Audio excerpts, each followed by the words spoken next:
Thank you all. Please, I know it's a warm day in Washington, but we could have got a lot worse weather in midday in Washington, D.C., so we're honored to have you. I'm honored personally to be able to join you today.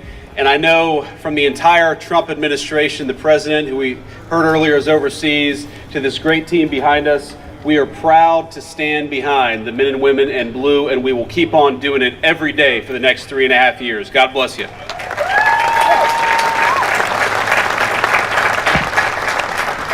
Now, I want to express my gratitude to all of this service's organizers, including, of course, the President of the Fraternal Order of Police, Patrick Yost, and its Executive Director, Jim Pascoe. Thank you, guys. I want to thank Linda Lehman, President of the National FOP Auxiliary Board. Thank you, Linda. And the work that you all do, that everyone here does, to advocate on behalf of men and women in blue around our country is vital. You fight for law enforcement officers and their families. You help foster warm relations between the communities that law enforcement serves and the police officers who wear the badge. And most importantly, you make sure our great officers get the dignity and respect they deserve, including from people in power. You hold the people in this building to account, and you make sure they stand up for the men and women in blue. Thank you.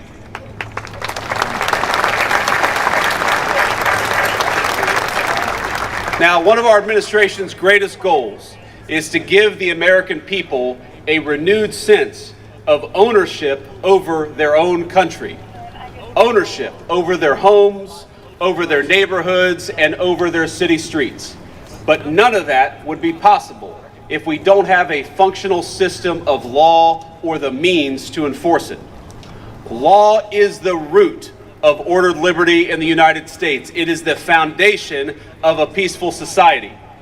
A nation of laws gives certainty to its citizens.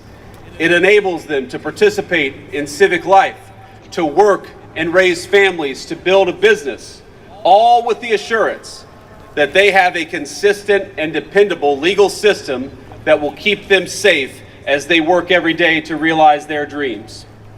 But a society that fails to enforce its own rules, or that chooses to do so haphazardly, can make no such promises to its people. And over the last few years, too many Americans saw exactly what that looks like. City blocks in flames, storefront windows shattered, countless citizens made victims to random crime and mob violence.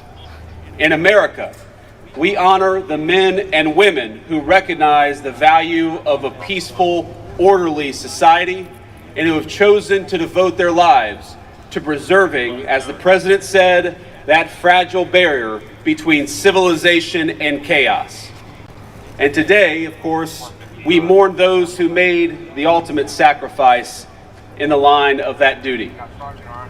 These men and women chose their careers not for enrichment or self-exaltation, and as you all know, not because it pays better than every job on earth, but for the unshakable belief that we have a civilization that is worth defending. They woke up each and every morning. They put on their uniforms, they said goodbye to their loved ones, and they stepped into the unknown.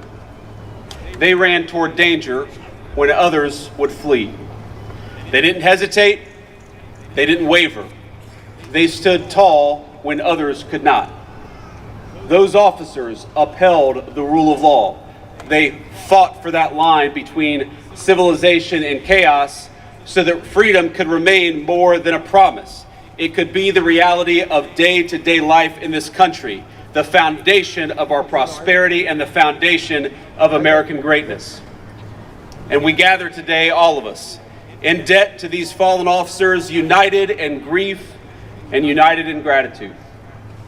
We mourn their sacrifice, their heroism, their courage and compulsion to protect, which extended well beyond their loved ones and across the entire communities they served. But above all today, we mourn the actual officers, the individual men and women who have been taken from us far too soon. We mourn officers like David Lee, an 18-year veteran of the St. Louis Metropolitan Police Department.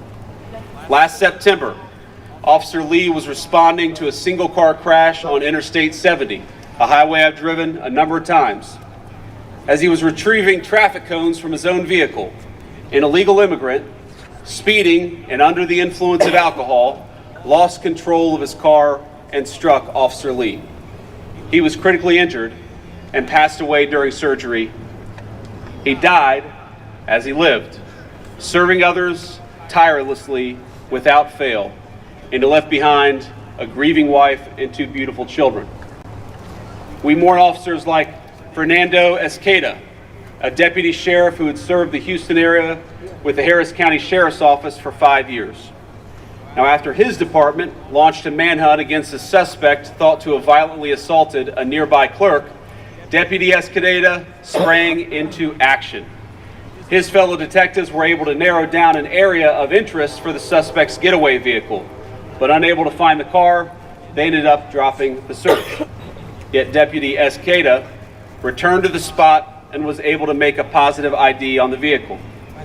As he reported the news to his fellow deputies, he was killed in a cowardly ambush attack. Deputy Esqueda was 28 years old. His life unfairly taken in his prime, but his funeral last July, as so many of you know, brought over 1,000 community members to honor and respect that great fallen hero. And finally, we mourn officers like Hamilton County Special Deputy Sheriff Larry Henderson.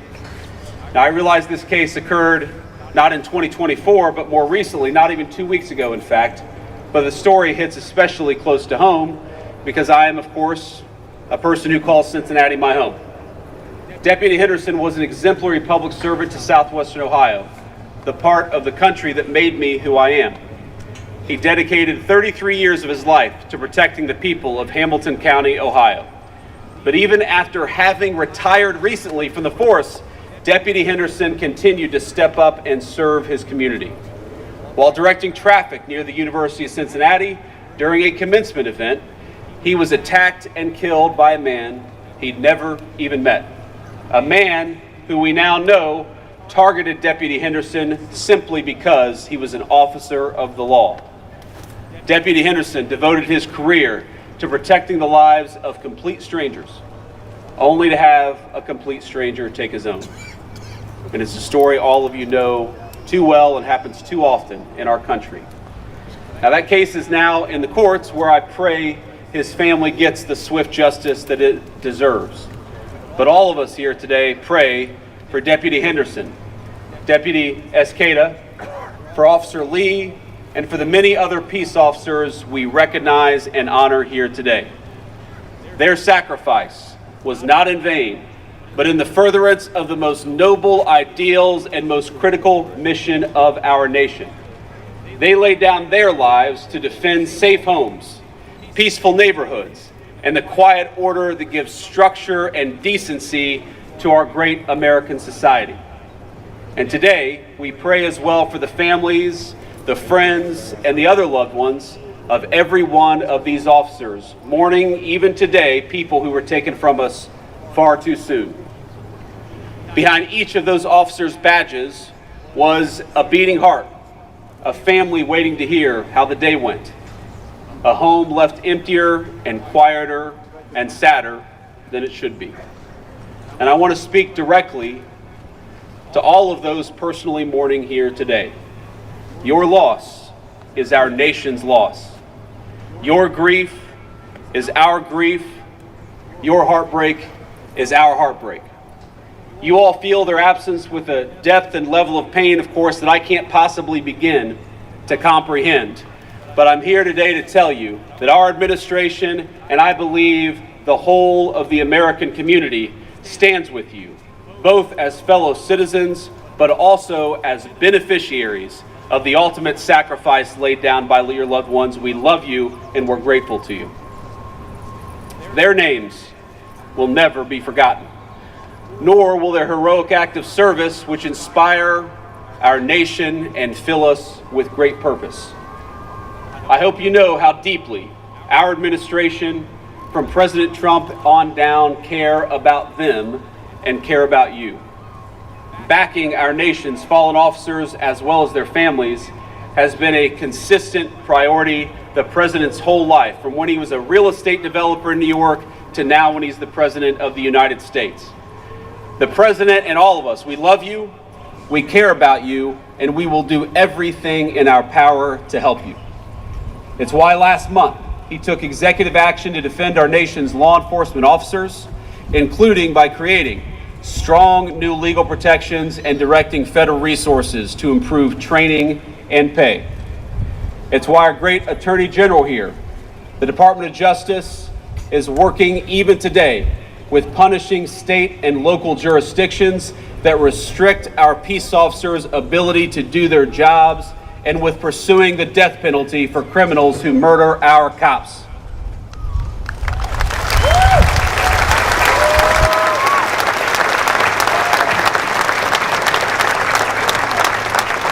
And finally, it's why the president cares so deeply about the crisis we inherited at the border, about stopping the violent criminals, the cartels, and the culture of lawlessness that were allowed to pervade our nation for far too many years. And while we're talking about policy, I want to be clear about one last thing. The Trump administration has zero tolerance for anyone who threatens to defund, abolish, or otherwise diminish our law enforcement heroes.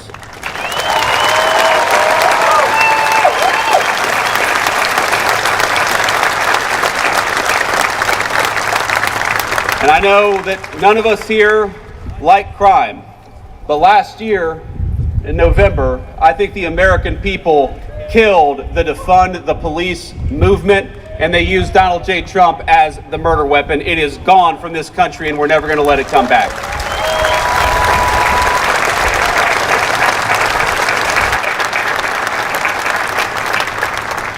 And just as President Trump and the administration are filled with strong leaders, we have no tolerance for weak-willed municipal leaders who allow petty crime to take root all over our communities. We have no tolerance for people who defy our immigration laws or surrender entire blocks of their own cities to Antifa and other ridiculous organizations.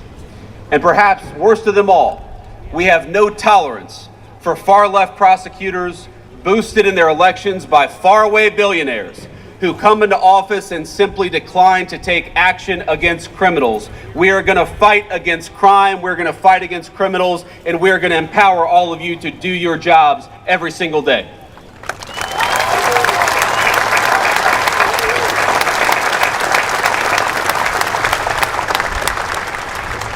Over the past 4 years, too much of our country was subjected to a giant, radical experiment about what happens when you stop enforcing the law. And that's our peace officers, it's all of you, it's your families, and our sacred fallen loved ones who bore the brunt of it. But that ended on January the 20th, 2025. This administration will never disparage or degrade our police officers, and particularly not the memory of those who died defending our society. That is our promise, our sacred obligation to never forget, to never allow the sacrifice of our fallen officers to be met with silence or allow their courage to be met with indifference. Because what our fallen heroes gave us was not just safety, it was stability, dignity, the freedom to live our lives knowing we were safe, knowing that somebody was watching out for us and for our children. And while these officers' watch has ended, the responsibility they carried now falls on all of us. We honor them, not only in eulogy, not just with words, but in action, and how we raise our children, how we stand up for our communities, and how fiercely we defend the values that they died fighting for. To the next generation, let the example of these fallen heroes be a lesson that freedom is not inherited, it is upheld. And that a civilization's peace is not inevitable. It is earned and it is kept by those who are willing to protect it. May God bless the law enforcement officers who gave their lives for their nation and the values we hold dear. May God provide comfort and grace to those of us left grieving in their absence. And may He continue to bless all of us, those in blue and all Americans across our country, and let us continually be true to the sacrifice that all of our officers in blue made and continue to make every single day. Thank you all. God bless America. It's an honor to be with you, and I'm glad to be here.